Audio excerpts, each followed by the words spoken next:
National Assembly has been suspended. Who must know? Who must know? We stand for the people of Guyana, and if we can't be their voice, we've failed them, Sherrod. We would have failed the people of Guyana if we can't represent them. Every life matters. And Indar.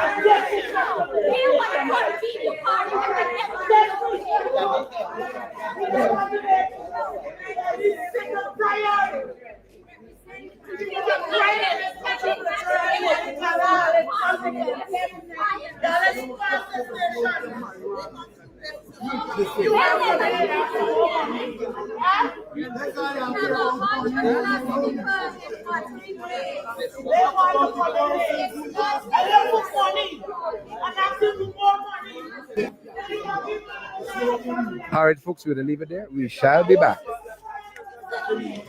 We shall be back. The National Assembly has been suspended. We shall be back.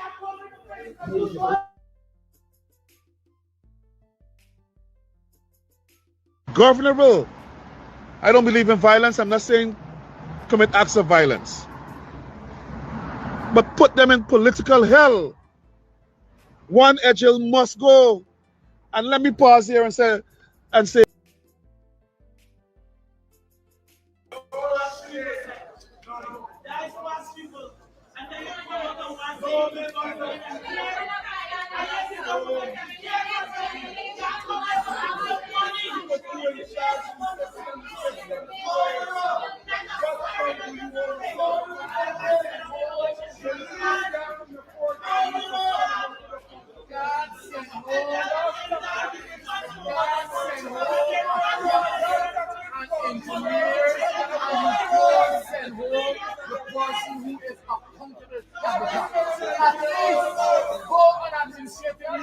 and allow independent commission to do its work.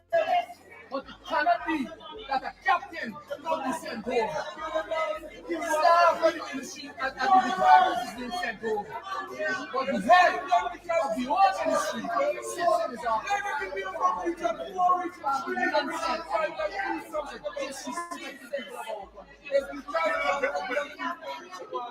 They killed 400 Africans and 100 Americans. 400 Africans and 100 Americans. State murderers. And the murder in our union.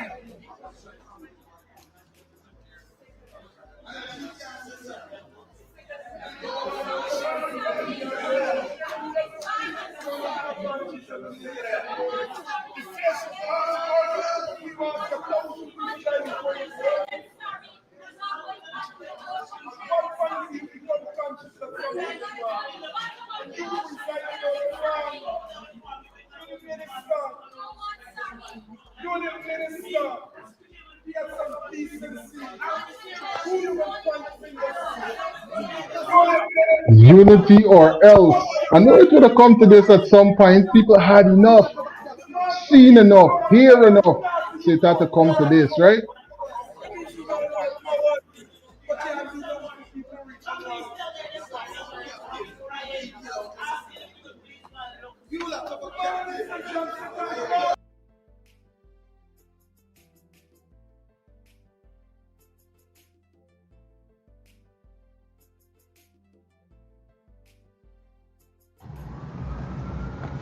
to protest.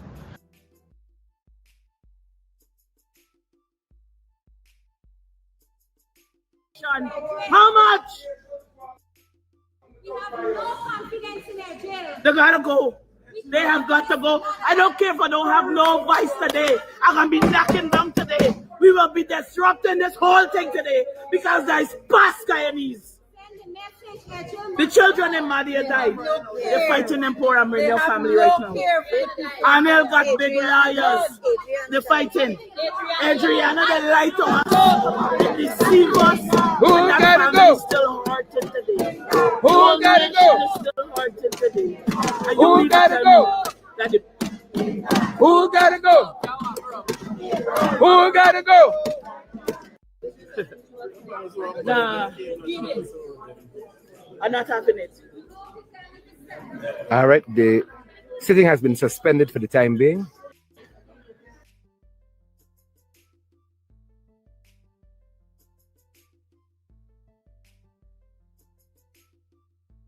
Communities, the smoke will go into the community, and the ashes, when rainfall, would wash into the river where they drink the water. Reckless, reckless, reckless. You think they would go to Crabwood Creek or Blackbush and burn a dead body?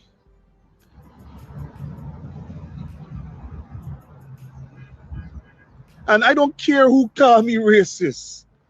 I am not racist. I love everybody. The PPP is racist, and what I'm doing is pointing out their racism.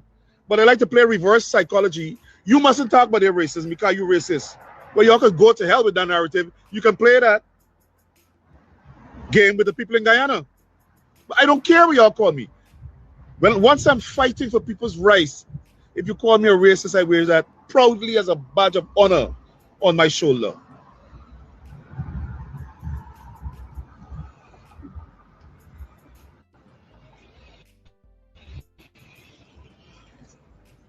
I mean, words cannot express the way I feel about this tragedy. They packed those people in the boat. They had no manifest. They have a corrupt system where when the boat reaches capacity, the Transport and Harbors Department officials take bribe and overload the boat, both people and cargo. And now, without consulting anybody, again, the people think the country is theirs. They don't even want the press to go and see the operation.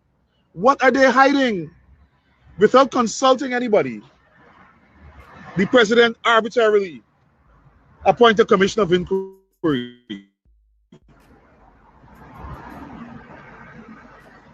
Who are these people? How the names came about? When you trace it, it's some PPP by the friend and friend and friend and friend recommend. That's how they came up with this commission of inquiry. And I want to urge Guyanese to reject it. Reject it. These people don't even take suggestions from anybody else. They operate like if the country is theirs. It's an ethnocracy. They only governing for the East Indian people who support them. Let me repeat that. They are only governing Guyana for the East Indian people who support them. They're racist. It's an ethnocracy and a kleptocracy. A kleptocratic ethnocracy.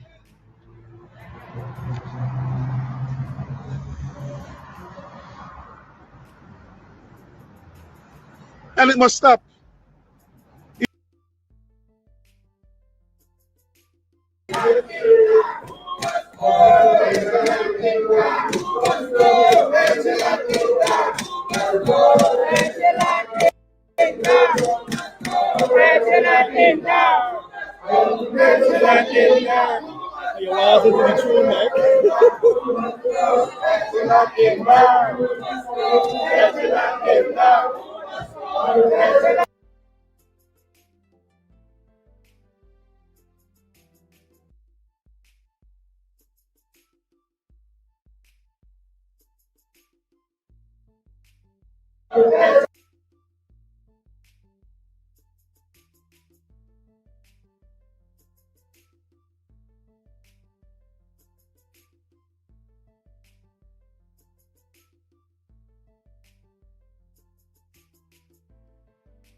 Signal a bit choppy in the parliament, but guess what? We're still getting a chance to see what's going on, even though they're trying to. But guess what? We're still getting a chance to see what's going on, even though they're trying to. Even though they're trying to silence what's coming out of the house, right? The opposition is doing a fantastic job of.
This is the best that you're gonna get the audio coming in because we don't have mics on them, right?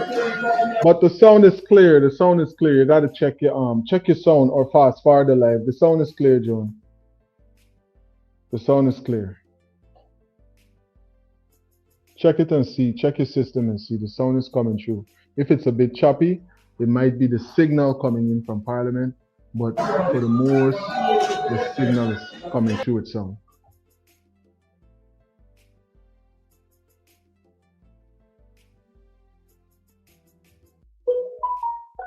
Accident. Who must go?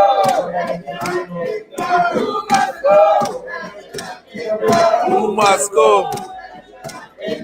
Who must go? Who must go? Who must go? Who must go? Who must go?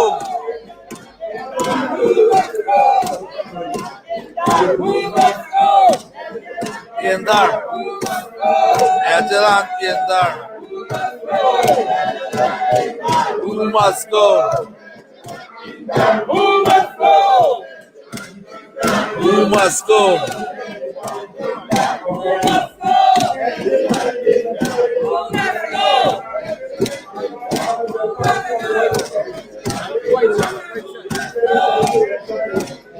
Who must go?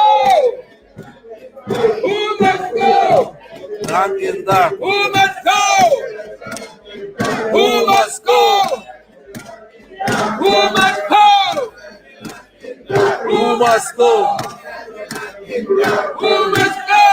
Edghill Indar. Who must go? Who must go? Edghill Indar. Who must go? Who must go?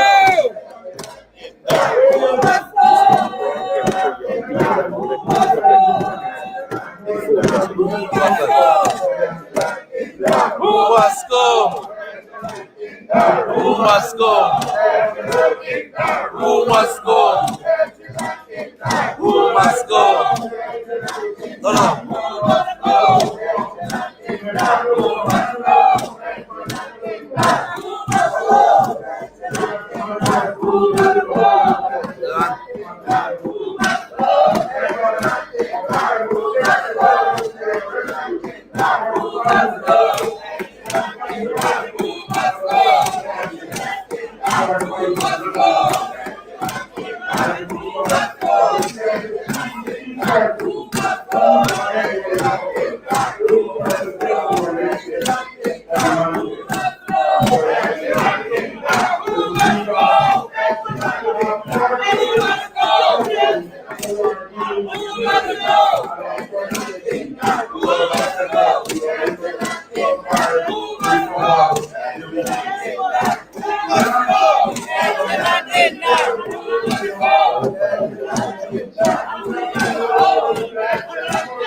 Who must go? Who must go?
Gotta go.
As did Mohammed something for the country.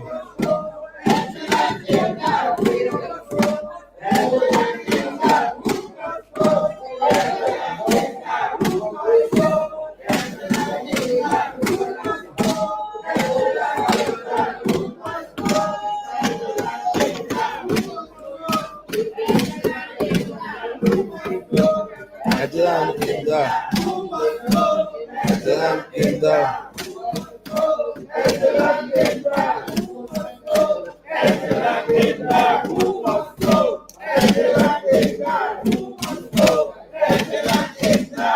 Must go.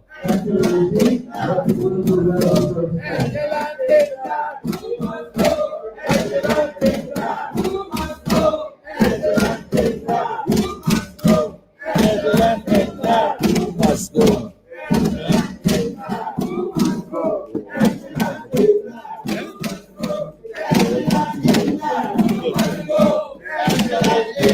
Who must go?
What about the man, the Minister of American Affairs?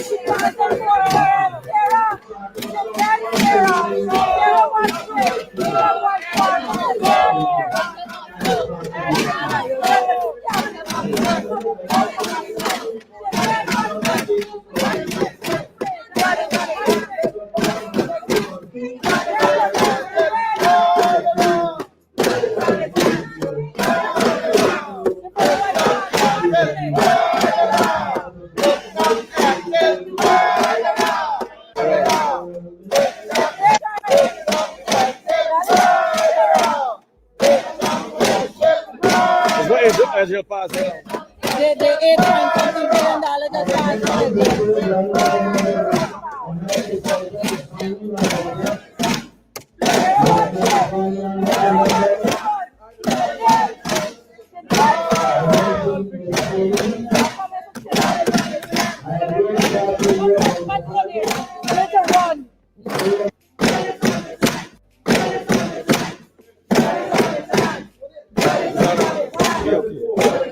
We're not passing.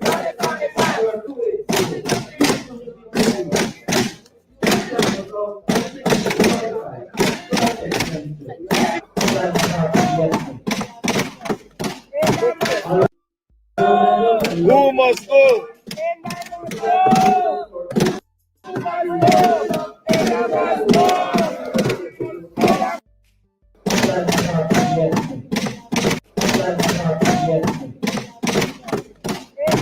Who must go?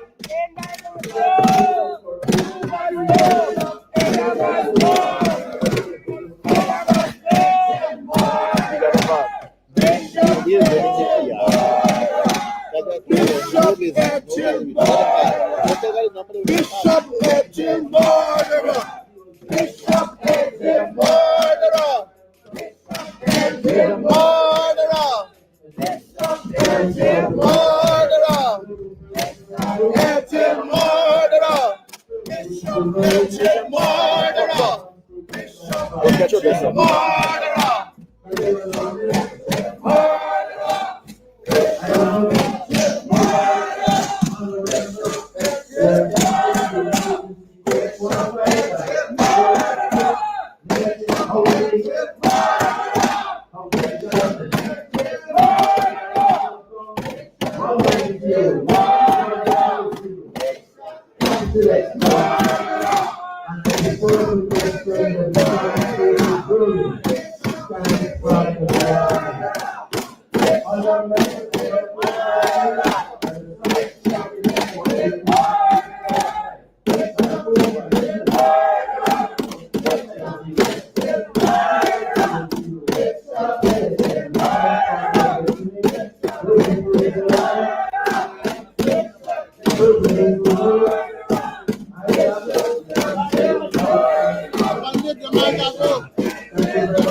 Edghill and Indar can do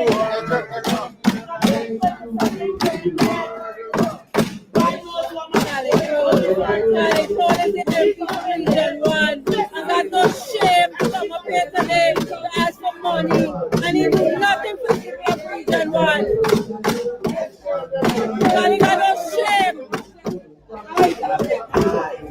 And they collected like what they call it. Show their faces. Show their faces.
Motion.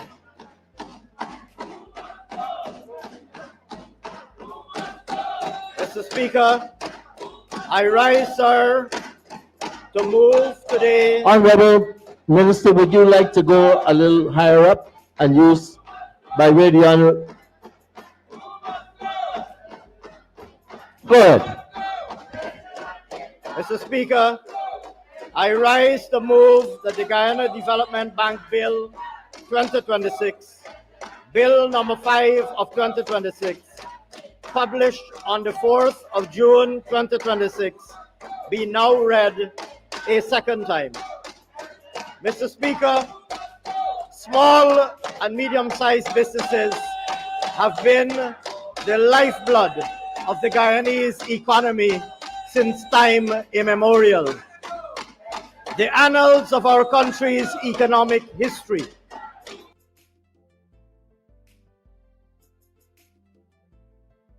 have documented the role played by sole proprietorships and family-owned businesses in providing essential goods and services for decades, indeed, sir, for centuries. These small businesses, in addition to providing essential goods and services, have proven over the decades and centuries to be an essential source of economic livelihood for the men, women, and families of Guyanese men, women, and families throughout the economic history of our country. A small number of them managed to grow themselves out of their small size, managed to mobilize capital, both internally generated and also capital from external sources, and became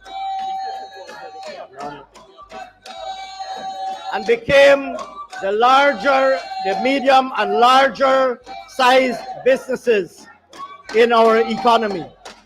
Today, sir, the Guyanese economy is adorned with multiple examples of family-owned businesses that began as a small business some decades ago and today are some of the largest enterprises in our economic landscape. We can all think of examples of businesses that started as a small family-owned business and that today is a large enterprise. Additionally, sir, while some of those family-owned businesses were able to grow into becoming larger businesses, many were unable to do so. And history has recorded that amongst the greatest binding constraints preventing small family-owned businesses from growing into medium and larger sized businesses has been the constraint of access to financing. This has been widely documented. Over the years, Mr. Speaker, our government has implemented numerous initiatives aimed at ensuring improved and easier access to financing. And we have recorded tremendous success in this regard, not least as is reflected in the extremely strong growth in credit to the private sector that has been recorded over the years. Mr. Speaker, if we were to look at the manner in which credit to the private sector has grown, in addition to the fact that in the year 2025, credit to the private sector grew by 18%. Credit to the private sector, Mr. Speaker, more than doubled since August 2020. And this doubling reflected itself across all sectors of the economy. We have also seen tremendous growth in micro-enterprise lending institutions like IPED, whose portfolio has grown tremendously.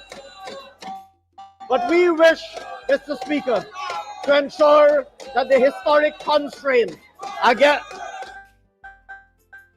that arises from lack of access to financing be removed once and for all. And for that reason, we have developed the Guyana Development Bank Bill, a bill that seeks to establish a development bank that will provide loans, small loans to SMEs in Guyana, loans of up to $3 million Guyana dollars, free of interest and free of collateral. Loans that will help us, Mr. Speaker, to unleash a new wave of Guyanese entrepreneurship and entrepreneurialism in this Guyana's era of opportunity. The bill, sir, is a very simple bill. It seeks to establish the bank. It articulates the objectives of the bank. It outlines the governance and administrative architecture that the bank will have. It provides for the raising of capital by the bank, and it would be recalled, sir, that Budget 2026 provided a substantial sum of money to finance the establishment of the bill. It provides also, sir, for the accountability of the bank, including the preparation of annual reports, audited financial statements, etc. This bill, sir, is one that I imagine should enjoy the unanimous support of this honorable House. And I now present the bill, Mr. Speaker, once again, and will be proposing at the appropriate time that it be passed. And I trust, sir, that notwithstanding the developments on the other side of the House, I trust, sir, that they will see the wisdom given the remarkable transformative impact that it will have on small businesses and entrepreneurs across the length and breadth of Guyana. Thank you very much, Mr. Speaker. Thank you very much, Honorable Senior Minister in the Office of the President with responsibility for finance. The next person I have on my list is the Honorable Member Odessa Primus. Odessa Primus. Next person is the Honorable Member Lennox Schumann.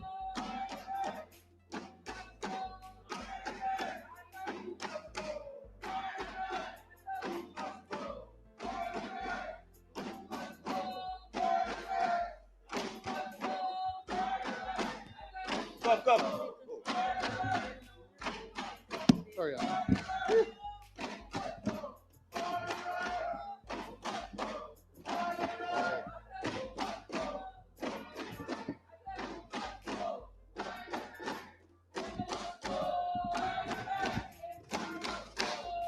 Mr. Speaker, I rise to lend my support to the very, very important development bank that which us as Indigenous peoples, having just concluded the National Two Shows Council conference, at which many, many Indigenous communities, Two Shows and leaders gathered in this very same dome, asking for an opportunity to be integrated into the wider economy and to be part of Guyana's economic framework.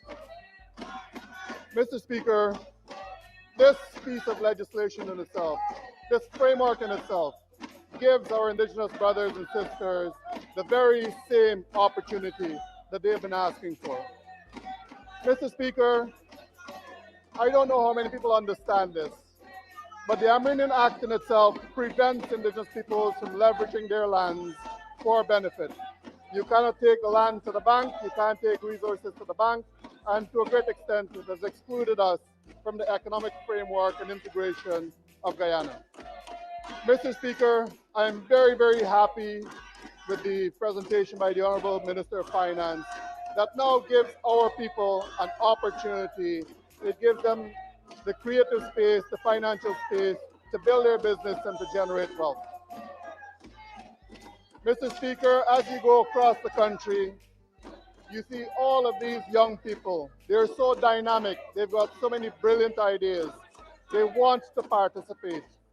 And what we are doing in this process of bringing this development bank to reality is to give all of those communities and all of those people an opportunity to meaningfully build their financial wealth. As the President has communicated to the nation on many, many occasions, what we want to do is to ensure every single Guyanese can participate in the economics of a growing economy, of a financial economy. And Mr. Speaker, I will say once again that what this bill has done, or what this bill will do, is that it will give every single person, not only Indigenous Guyanese, but every single Guyanese across the country, an opportunity to participate and to be part of that community. Mr. Speaker, it is a very short presentation. I wanted to lend my full and wholehearted support to this bill because I think it does so much for Indigenous brothers and sisters to give them access to critical finances that the coast has enjoyed for a long time. Now our people have an opportunity to participate. And with that, Mr. Speaker, I give my wholehearted support to my honorable colleague, Dr. Ashley Singh, Minister of Finance, and to this bill. I thank you, Mr. Speaker. Thank you very much, Honorable Member. Former Deputy Speaker, Lennox Schumann. The next person on my list is the Honorable Dr. Terence Campbell. Mr. Campbell, Honorable Member. I now move to the Honorable Minister of Culture, Youth and Sport, Charles Ramson.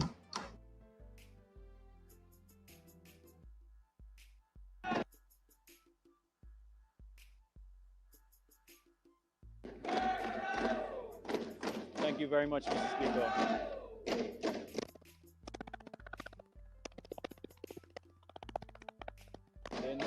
my concern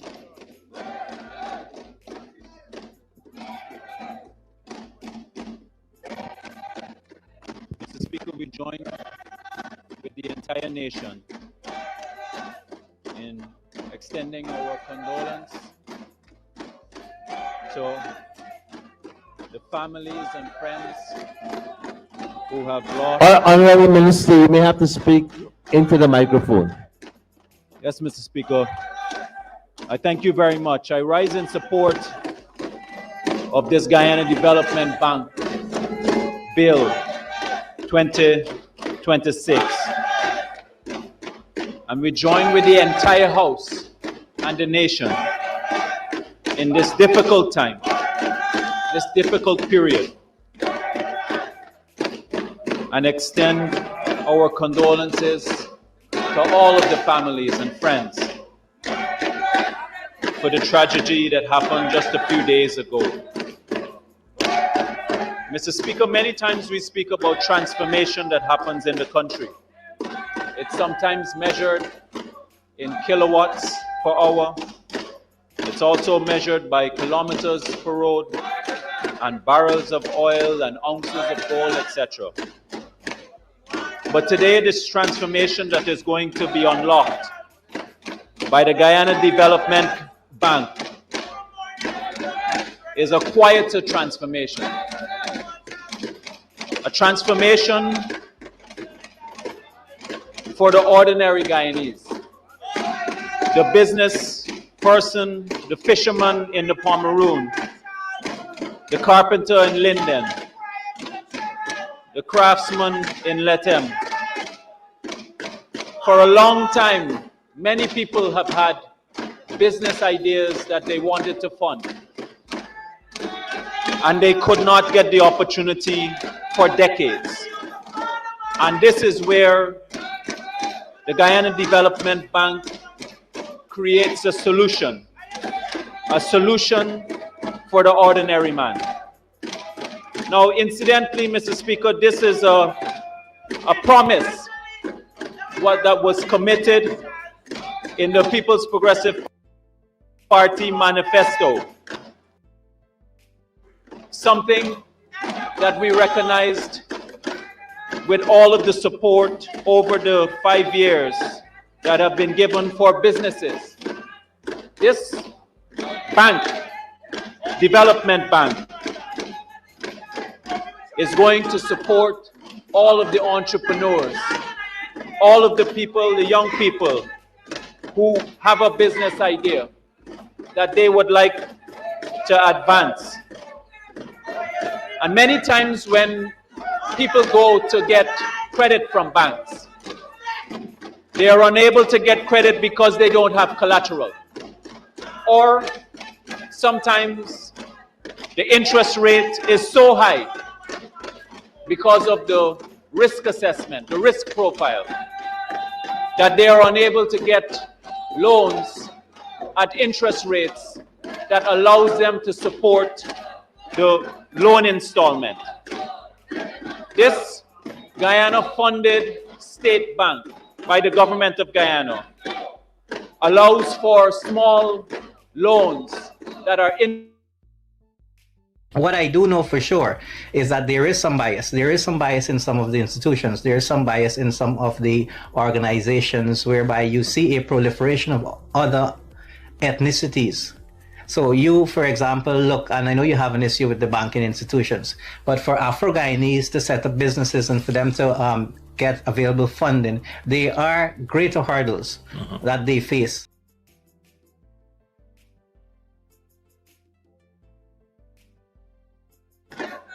One of the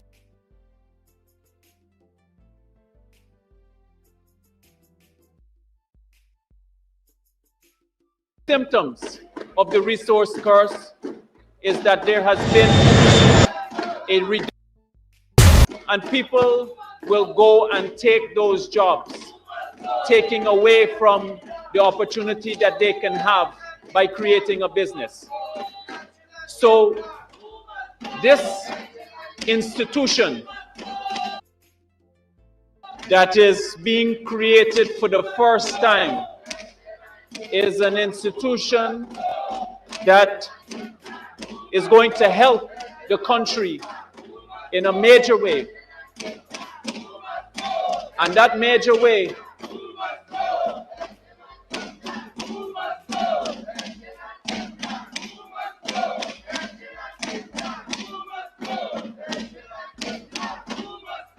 is going to help with the funding of our young entrepreneurs. Now, small and medium-sized enterprises are the backbone of any economy. And another problem that plagues our economy, and especially oil-producing economies, is economic diversification. And a lot of times when we have countries that depend on natural resources, those natural resources become the backbone of their economic revenue. When you have small and medium-sized enterprises that are funded, it allows for diversification, and it also helps with the inclusion. Areas where, because of their remoteness, like the hinterland, or other rural areas where financial institutions don't find a place, that it doesn't make financial sense to them to have a bank situated in that region. This Guyana Development Bank now solves that problem. So I'll use, for example, in Madia. Madia as a town does not have any financial institution where people can go and get loans so that they can fund their business. This is where, through a state intervention, this will allow those loans, the capital, to catalyze those economic and entrepreneurship. In addition, that employment will help to create employment. That entrepreneurship will help to create employment. And to address some of the concerns that are raised by the critics of this bill, which they say that is not flexible, that it's too flexible. For young banks like this, it requires the flexibility so that it can adjust to the situation and circumstances, to help it to be nimble enough to reflect the nimble situation in those areas where the business environment differs. And while this bill, where none of the members on the other side are willing to contribute towards their support for this bill will be remembered today as one of the most important bills because it changes the economic landscape for the entire country and for all of the people, especially young people, who get an opportunity to fund their businesses and their ideas and their dreams so that we can help to make Guyana a more vibrant and economically diversified and inclusive economy. I have the pleasure of supporting this bill, Mr. Speaker. Thank you very much. Thank you very much, Honorable Minister of Culture, Youth and Sport. The next speaker is Ms. Nadrani Singh. I now move on to the Honorable Member, Mr. Alistair Charlie.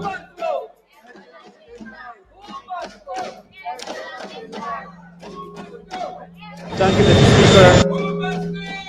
I rise today in full support of the Guyana Development Bank, Bill number 5 of 2026, which seeks to establish the Guyana Development Bank as a statutory body dedicated to financing and supporting small and medium-sized enterprises throughout our country.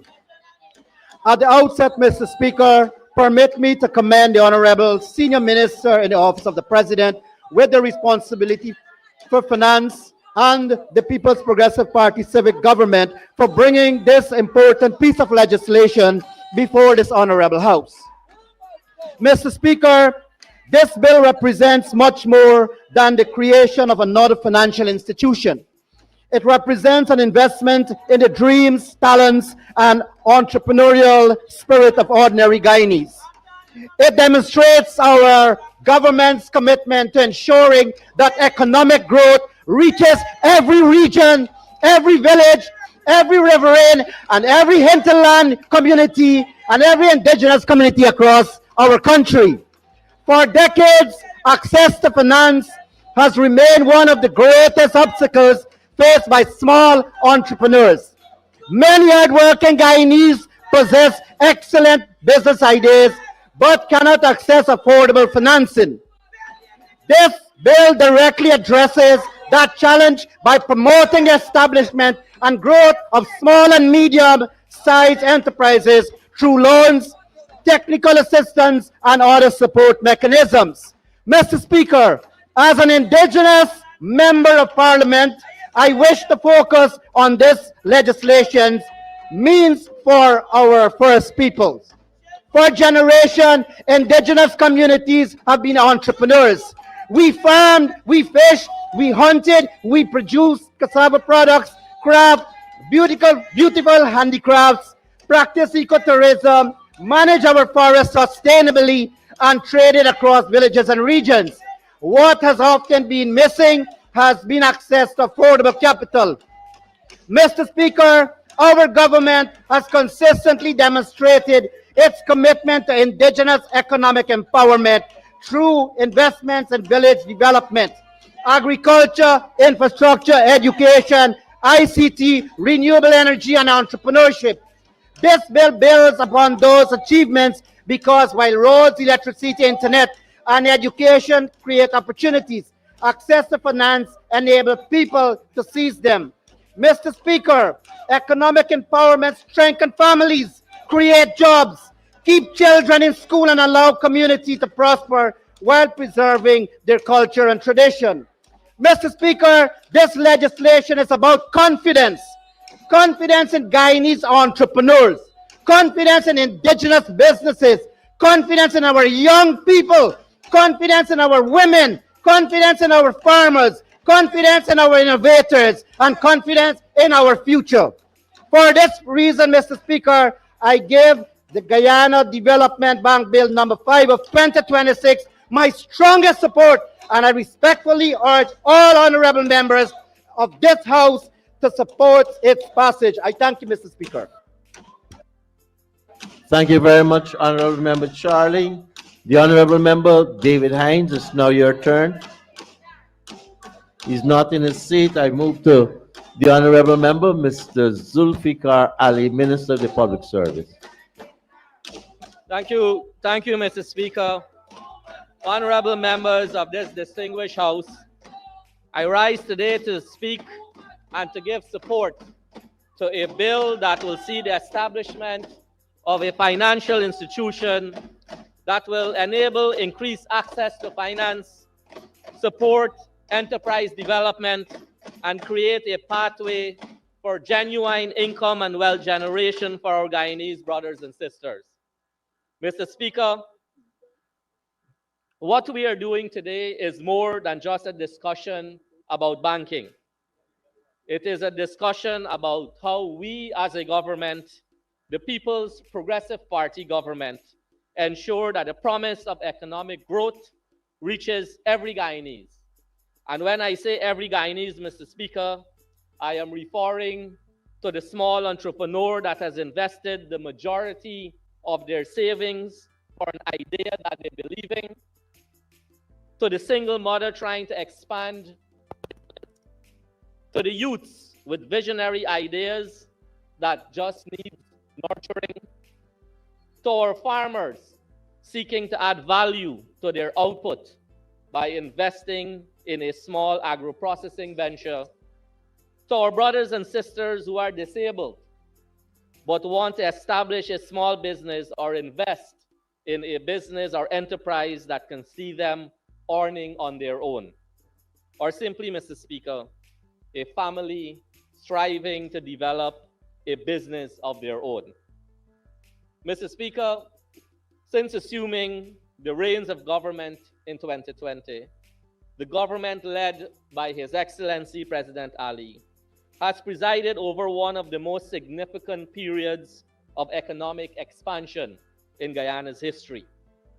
As we speak today, Guyana is attracting unprecedented levels of investment, major infrastructure projects are underway, new industries are emerging, and confidence in our economy continues to be strengthened.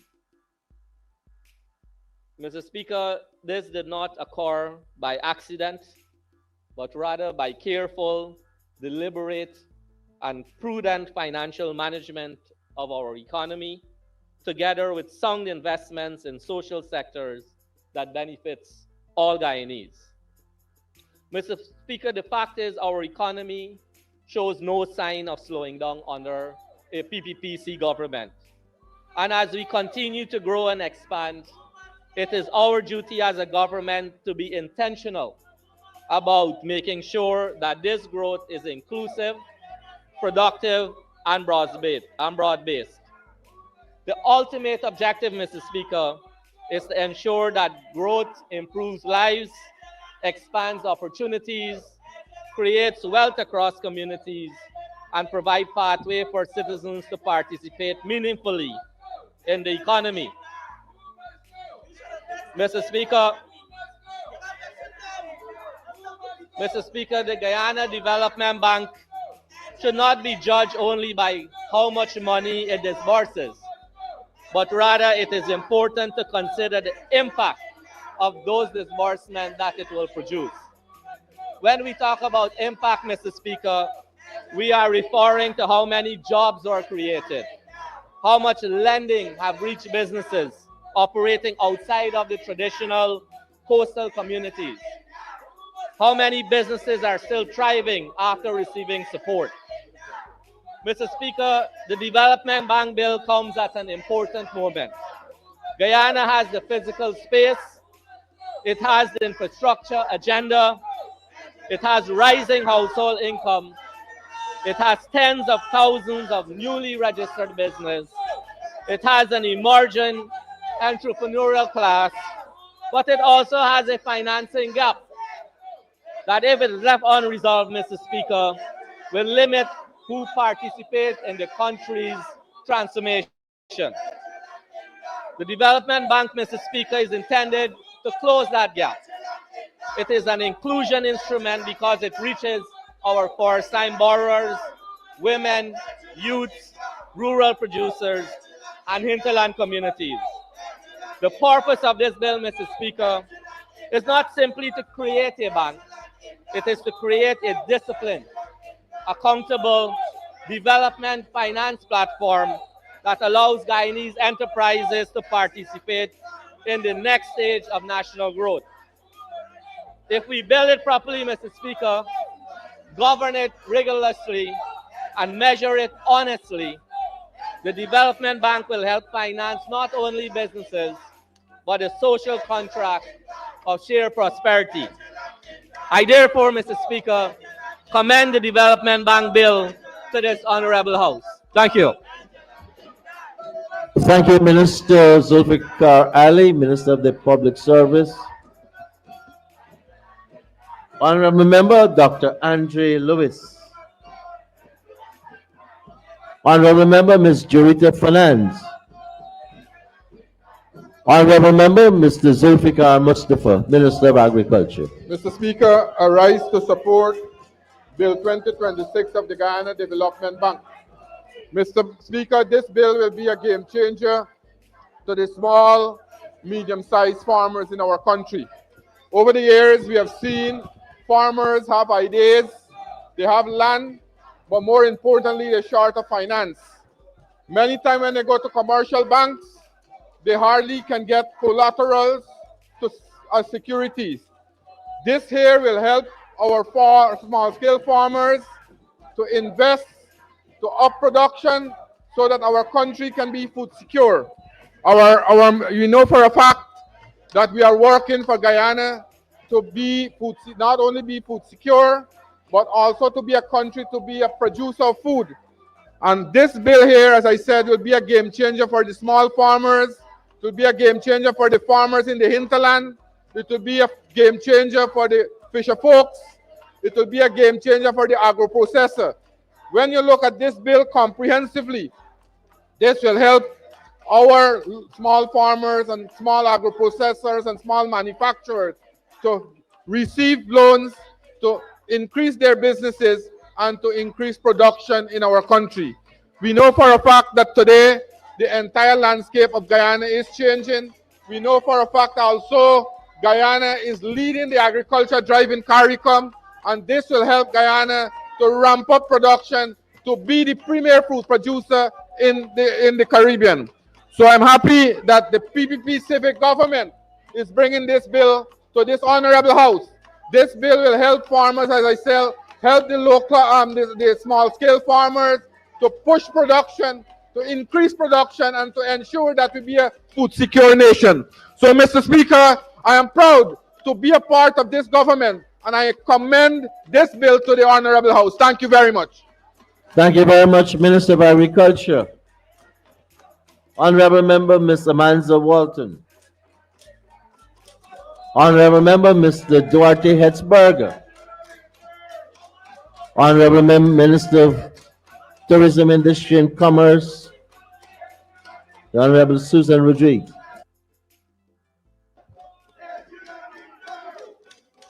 Mr. Speaker,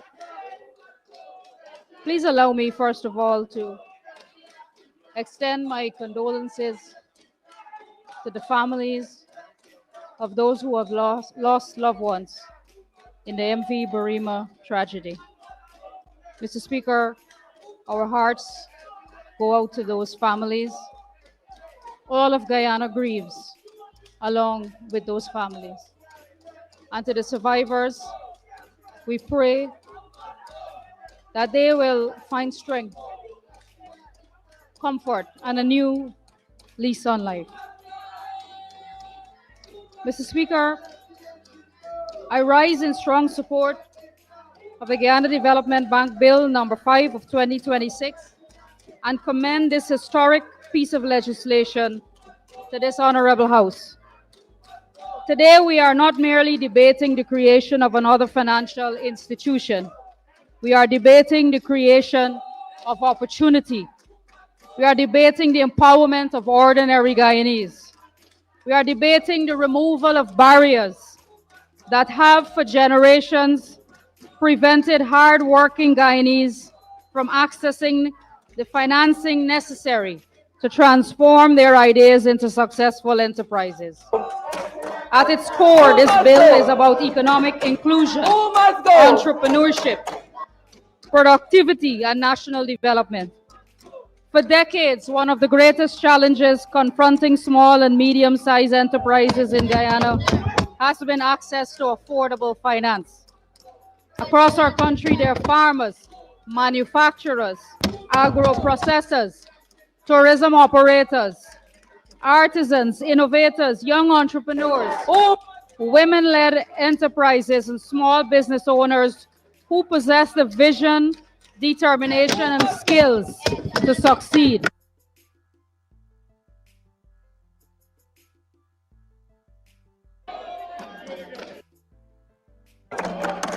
But lack one critical ingredient: access to capital. Mr. Speaker, the government of Guyana recognized this challenge long ago and has consistently implemented measures to remove barriers to financing and expand economic opportunities for our people.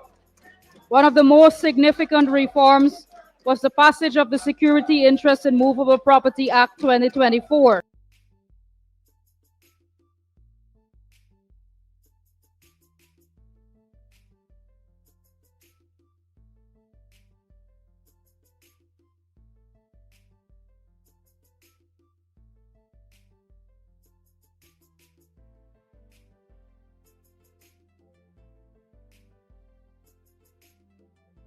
The Minister of Home Affairs is protecting Edghill.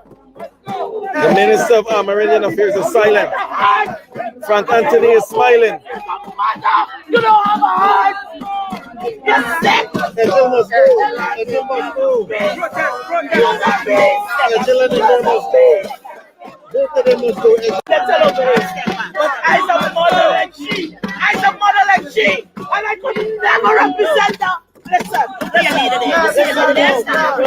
No. I's a mother too. And I feel for these people. Every day people calling me. Step down here. You can't find the children. You can't find the children. They don't have A pandemic protection and vote.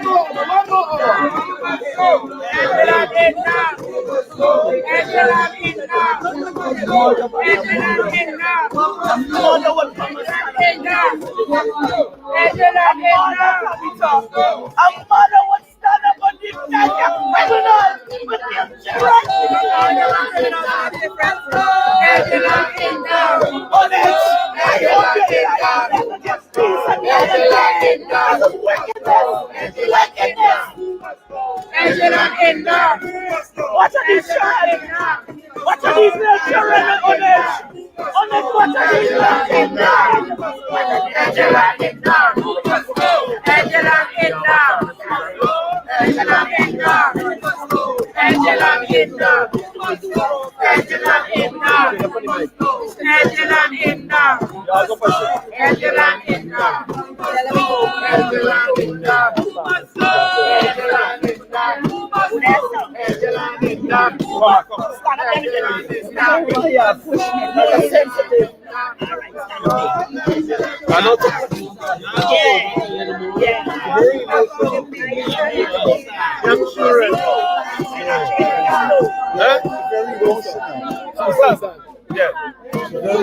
Susan. Chocolate lady. We got she can't be heard clearly. She got to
Edghill and Indar.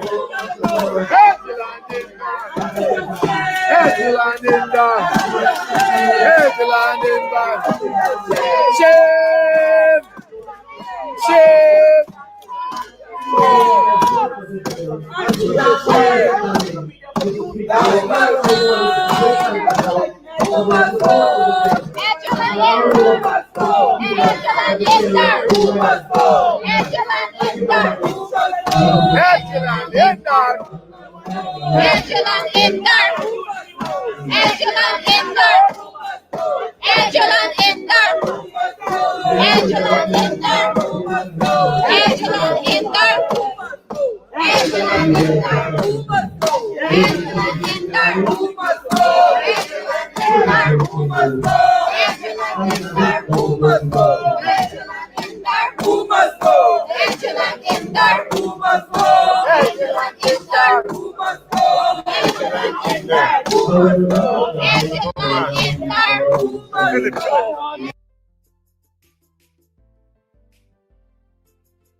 Who must go? Who must go?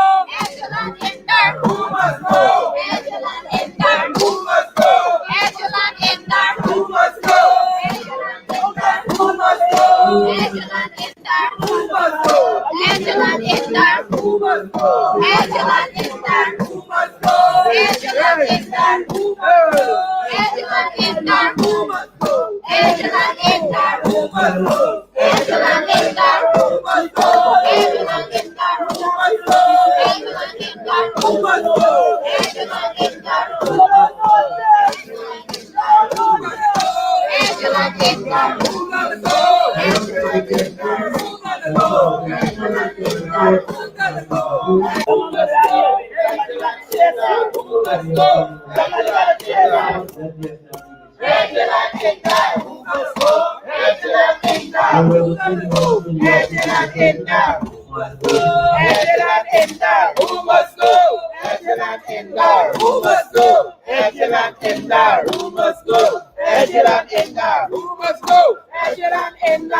Who must go?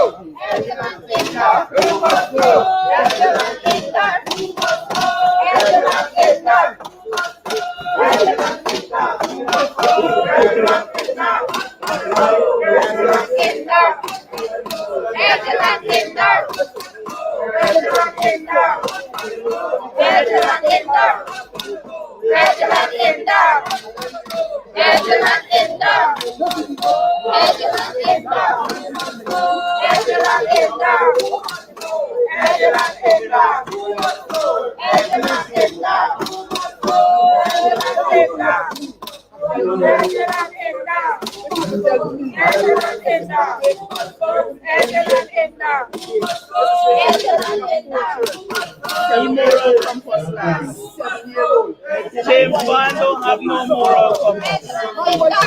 He stand up for defend the signal.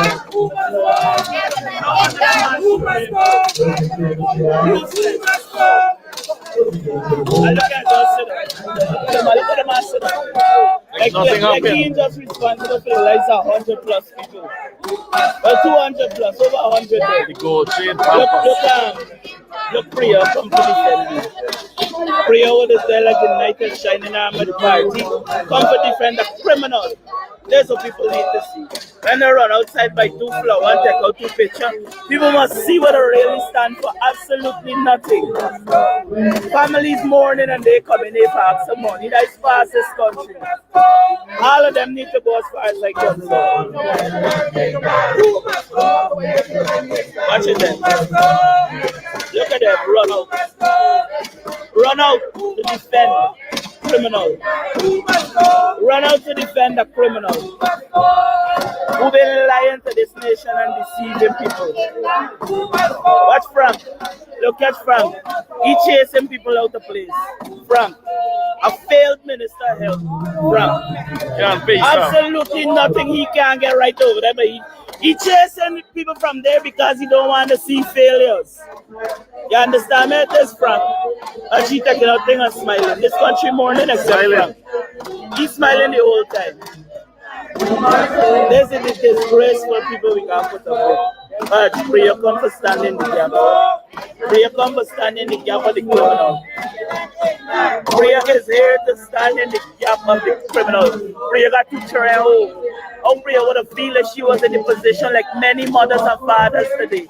How you would have feel, Priya, if you are in that situation where your children can't be found? And you come and stand up next to that bishop criminal? You gotta be kidding me. You gotta be kidding. This is the kind of women in the PNC where Onage and Priya would come and stand in the PPP, sorry. Where Priya and Ting would come and stand with a criminal responsible for people's children.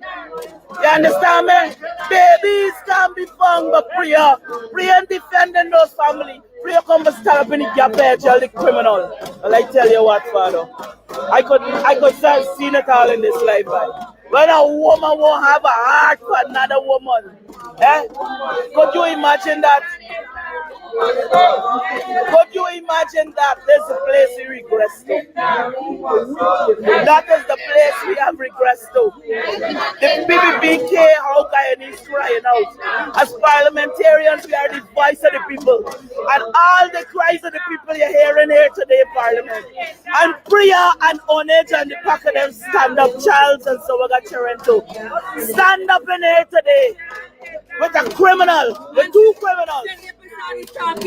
Vendi Passad, who ensure the people get no social counseling, nothing. She come in Parliament for talk rubbish. Well, what is this? As far as I'm concerned, Irfan needs to go. Because a failed minister speaks to his failure. 2 failed ministers, I mean, how much failure the president did do? Bindi failed the families. Priya failed the families. That's what I'm saying, that she's talking now. She coming in for talk, she care about somebody. And yes, they don't care about Barima, no social workers. That's what I'm saying. They don't have clinical psychologists. They're not trying to get more people. This government is useless. And then we have Minister Onage here. Her son was allegedly in the video where he drank rum and drive in a train. At least she has a son to drink rum and drive in a train. They are mothers and fathers today without children, without niece, without nephew, without uncle. And she comes to stand up for defending Indar and think, what is this? What is this? We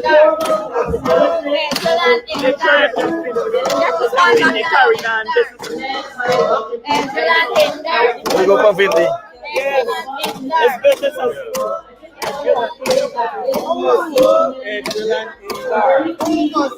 That's it. That's participant for this.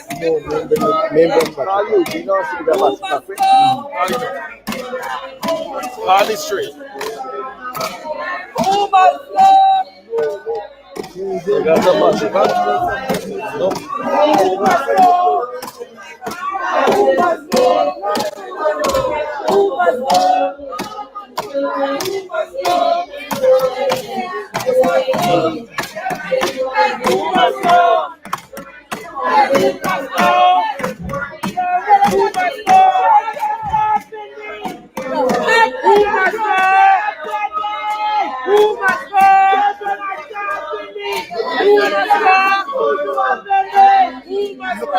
Children, indigenous people, from the public assistance. Shame.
Unleash the best version of yourself with every goddess. Say goodbye to limitations and say hello to a better, stronger, healthier you.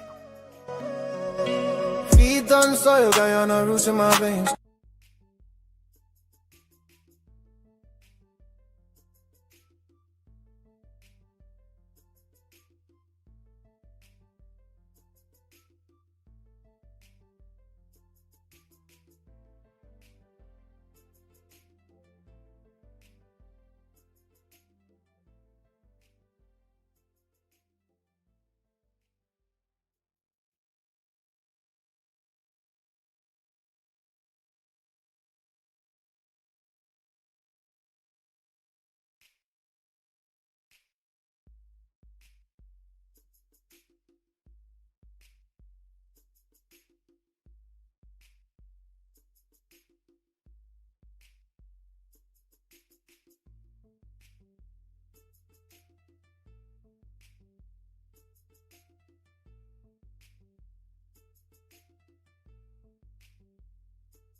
Pick up one of them, get 3 persons, and I tell them hand it over to the Coast Guard.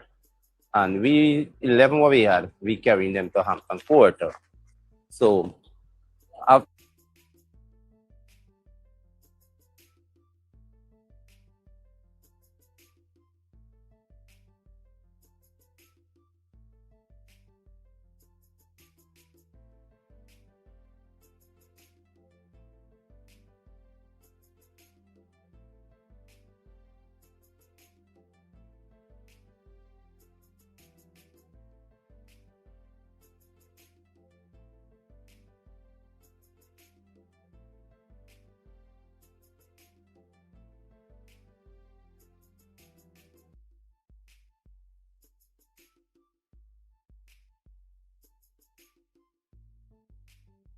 Eight Butterfly Sea Moss Powder. Take your daily routine to the next level. Natural vegan superfood powder. Essential multivitamin powder made just for you.